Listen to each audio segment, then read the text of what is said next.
Bienvenue dans The Deep Dive. Aujourd'hui, on s'attaque à la 7e leçon des lois du succès de Napoléon Hill et le sujet, c'est l'enthousiasme. Ah, l'enthousiasme. On pense tous savoir ce que c'est, cette bonne humeur, cette énergie. Oui, mais la question que Hill nous pose, elle est bien plus profonde.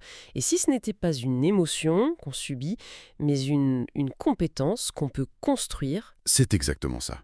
Pour Hill, ce n'est pas juste un sentiment, c'est une force vitale, une énergie. Et elle est contagieuse. Et ce qui est fascinant, c'est qu'il la connecte directement à ce qu'il appelle le pouvoir de la suggestion. Le pouvoir d'influence, en gros. Exactement. La capacité à motiver les autres, souvent sans même qu'ils s'en rendent compte. Notre mission, alors, comprendre comment on transforme cette émotion en un véritable outil. Allons-y. Pour commencer, comment il définit ça, l'enthousiasme? Pour lui, c'est un état d'esprit qui inspire à l'action. C'est une force qui se transmet.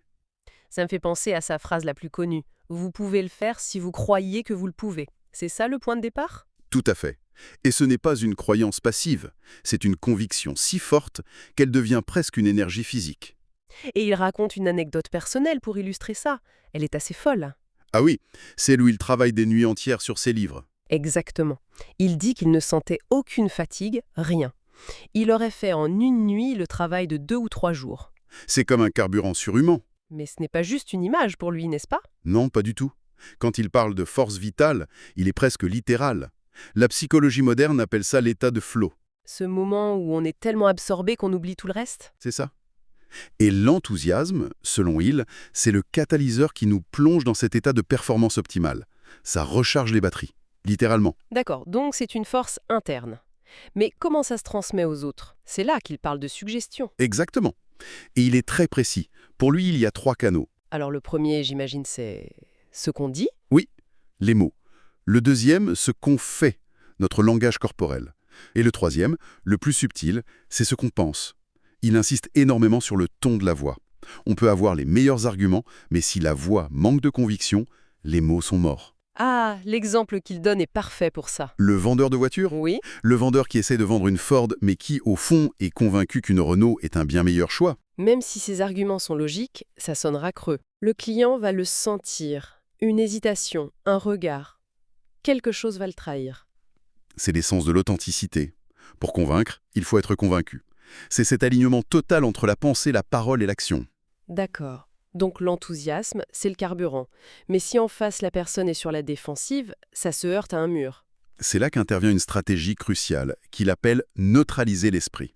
Neutraliser l'esprit, c'est-à-dire? Ça veut dire qu'avant de planter une idée, il faut que l'esprit de l'autre soit ouvert, réceptif. Pas en mode critique ou méfiant, il faut d'abord faire tomber les barrières. Et l'histoire qu'il raconte là-dessus, c'est une vraie masterclass. Le courtier en assurance vie. Oui, qui veut décrocher un contrat d'1 million de dollars. Il obtient un rendez-vous avec un grand patron, et lors de ce premier rendez-vous, Il ne dit pas une seule fois le mot assurance. pas une seule fois. Il a fait ses recherches, il parle des passions de son client, de ses œuvres de charité. Il établit une vraie connexion, Il ne se positionne pas en vendeur. mais en interlocuteur intéressant. Et en faisant ça, il rend l'esprit de son client amical et confiant. Je comprends la logique, mais il y a un mot qu'il utilise et qui me dérange un peu. Il dit qu'il faut rendre l'esprit crédule. Oui, Ça sonne un peu... enfin, un peu manipulateur, non? c'est une excellente question, et la distinction est fondamentale pour lui. La manipulation, c'est utiliser ça pour son propre profit, au détriment de l'autre. D'accord. L'influence, c'est pour créer une situation gagnant-gagnant. Le courtier croit sincèrement que son produit est la meilleure solution. Rendre l'esprit crédule, ici, ça veut dire le rendre prêt à croire, prêt à écouter sans préjugés. Je vois la nuance. Et donc, une fois la confiance là, c'est le client lui-même qui commence à parler de ses besoins. Exactement. Le vendeur n'a plus qu'à présenter sa solution comme une évidence, pas comme une vente. Très bien, alors la question à 1 million de dollars, comment on le génère cet enthousiasme, surtout les jours où ça ne va pas. Il donne une liste de 7 facteurs. Une sorte de guide pratique, oui. Alors, 1. Faire un métier qu'on aime. Logique. 2. S'entourer de gens enthousiastes. L'effet de groupe. Classique. Le succès financier. Bon, ça aide. 4. Maîtriser les lois du succès. 5. La bonne santé. 6. La reconnaissance. Et le 7e? Attends. Les beaux vêtements. Eh oui, sérieusement, hein? Des beaux vêtements? Oui, et c'est souvent le point qui fait le plus réagir. Mais c'est loin d'être un détail pour Hill. La psychologie derrière est très profonde. Explique-moi ça. Il dit qu'une apparence soignée qui suggère la prospérité a un double impact. D'abord sur soi-même, ça renforce la confiance, et ensuite sur les autres. Ça inspire le respect avant même qu'on ait ouvert la bouche. C'est une forme de suggestion non verbale, en fait. Exactement. Et ce qui est fou, c'est que la psychologie moderne a validé ça. On parle de cognition vestimentaire. Les vêtements qu'on porte influencent vraiment nos processus mentaux. C'est dingue. Pourtant, il raconte qu'après la Première Guerre mondiale, il était ruiné. Et son premier geste a été d'investir le peu qu'il avait dans 3 costumes neufs. C'est contre-intuitif, mais c'est l'incarnation de sa philosophie. Il dit que le simple fait de les porter lui a donné un sentiment de succès avant même que le succès soit là. Et c'est cette confiance projetée qui a attiré l'attention d'un éditeur. Une rencontre qui a changé sa vie. Il a modifié son état interne en agissant sur son apparence externe. C'est puissant.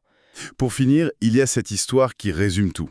Celle de Hugh Chalmers. Ah, le cirage de chaussures, c'est ma préférée. On est à la National Cash Register Company. L'entreprise est en crise, les ventes chutent, les vendeurs sont démotivés. L'ambiance est lourde. Le directeur commercial, Hugh Chalmers, convoque tout le monde. Ils s'attendent tous à se faire savonner. Mais Chalmers ne dit pas un mot. Il monte sur scène et il fait venir un jeune cireur de chaussures. Et là, dans un silence de cathédrale, devant des centaines de vendeurs médunés, il se fait cirer les chaussures. Ça dure 10 minutes. On imagine la tension. C'est une mise en scène théâtrale et géniale. Il ne fait pas un discours, il crée une expérience pour les rendre réceptifs. Une fois le cirage fini, il se lève et il demande à la salle « À qui la faute si ce garçon n'a pas bien fait son travail ?» Et tout le monde répond en chœur « C'est la faute du garçon, bien sûr. » Et c'est là que le piège se referme. Chalmers enchaîne direct en les pointant du doigt. Très bien. Et maintenant, vos ventes s'effondrent. Dites-moi, à qui est la faute? Oula, la prise de conscience a dû être brutale. Instantané. Et les vendeurs se lèvent et crient tous ensemble. C'est notre faute, bien sûr. C'est incroyable. Cet acte de prise de responsabilité collective a complètement inversé la dynamique et leur a redonné le pouvoir. Donc si on résume, l'enthousiasme pour il, ce n'est vraiment pas une émotion passive, c'est une force active, une compétence. Absolument. On la nourrit par nos choix, nos pensées, notre entourage et même notre apparence. Et c'est ce moteur qui transforme notre conviction en influence, grâce au levier de la suggestion.